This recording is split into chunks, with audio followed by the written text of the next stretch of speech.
ವಂದನೆಗಳು, ಅಭಿನಂದನೆಗಳು. ಎಲ್ಲರೂ ಕೂಡ ಸಂಧ್ಯಾ ವಂದನೆಯಲ್ಲಿ ಅರ್ಘ್ಯವನ್ನು ಕೊಟ್ಟ ನಂತರ ಗಾಯತ್ರಿ ಜಪವನ್ನ ಮಾಡ್ತೇವೆ. ಗಾಯತ್ರಿ ಜಪ ಮಾಡಬೇಕಾದರೆ ಒಂದಿಷ್ಟು ನಿಯಮಗಳನ್ನ ತಿಳಿಸಿದ್ದಾರೆ.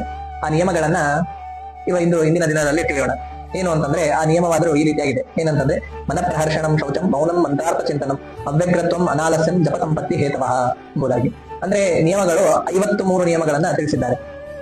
53 ನಿಯಮಗಳನ್ನ, ಆ ಜಪವನ್ನು ನಮಗೆ ಜಪ ಸಿದ್ಧಿ ಆಗ್ಬೇಕಂತಂದ್ರೆ ನಾವು ಒಂದಿಷ್ಟು ಶಿಸ್ತುಗಳನ್ನ ಪಾಲನೆ ಮಾಡಬೇಕಾಗುತ್ತೆ. ಆ ಶಿಸ್ತುಗಳು ಪಾಲನೆ ಮಾಡಿದ್ರೆ ಆ ಜಪವು ನಮಗೆ ಫಲದಾಯಕವಾಗ್ತದೆ. ಮೊದಲನೇ ನಿಯಮ ಏನು ಅಂತಂದ್ರೆ, ಬ್ರಹ್ಮಚಾರಿಗಳು ಮತ್ತು ಗೃಹಸ್ಥಾಶ್ರಮಿಗಳು ಪ್ರಾರಂಭದಲ್ಲಿ ಮಾತ್ರ ಓಂಕಾರವನ್ನು ಉಚ್ಚರಿಸಿ ಗಾಯತ್ರಿ ಮಂತ್ರವನ್ನು ಜಪಿಸಬೇಕು. ಅಂದ್ರೆ ಈಗ ಅನೇಕರು ಯಾರ್ಯಾರು ಬೇರೆ ಬೇರೆ ರೀತಿಯಾಗಿ ಹೇಳಿರ್ತಾರೆ. ಮೊದಲಿಗೆ ಆದಿಯಲ್ಲಿ ಮತ್ತು ಅಂತ್ಯದಲ್ಲಿ ಗಾಯತ್ರಿ ಜಪದ ಮಂತ್ರದ ಪೂರ್ವದಲ್ಲಿ ಮತ್ತು ಅಂತ್ಯದಲ್ಲಿ ಓಂಕಾರವನ್ನು ಹೇಳಬೇಕು ಎಂಬುದಾಗಿ ಹೇಳಿರ್ತಾರೆ. ಆದ್ರೆ ಅದು ಆ ರೀತಿಯಾಗಿ ಹೇಳೋದಲ್ಲ. ಗೃಹಸ್ಥರು, ಬ್ರಹ್ಮಚಾರಿಗಳು ಪ್ರಾರಂಭದಲ್ಲಿ ಮಾತ್ರ ಓಂಕಾರವನ್ನು ಹೇಳಬೇಕು. ಇನ್ನು ಎರಡನೇ ನಿಯಮವನ್ನು ಯಾವುದು ಅಂತಂದ್ರೆ, ಗಾಯತ್ರಿ ಮಂತ್ರವನ್ನು ಪಾದಗಳ ಛೇದ ಮಾಡದೆ ಹೇಳಬಾರದು, 3 ಪಾದಗಳನ್ನಾಗಿ ಮಾಡಿ ಹೇಳಬೇಕು ಅಂತ.